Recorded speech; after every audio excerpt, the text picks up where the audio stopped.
आज खरं म्हणजे विजय मालक म्हणाले की मुख्यमंत्री महोदयांचं सोलापूरवर काही प्रेम कमी झालं आहे का? मालक, तुम्ही लोक असताना माझं प्रेम कसं कमी होईल?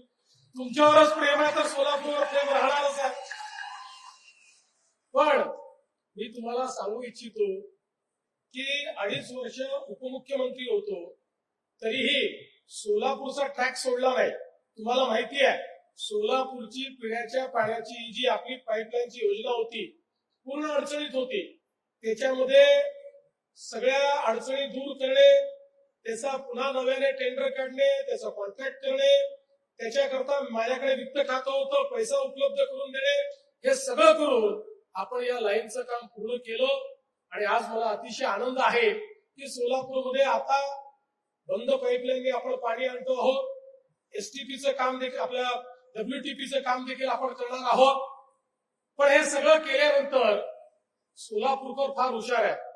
त्यांना माहिती आहे एकदम सगळं मागितलं तर कदाचित हे देणार नाही.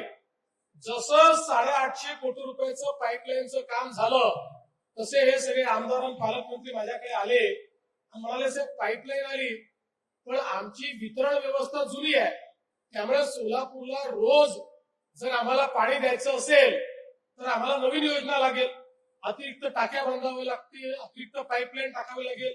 मला ठीक आहे करा. मला वाटलं 200-300 कोटीची योजना असेल, माझ्याकडे योजना घेऊन आले 850 कोटी रुपयाची.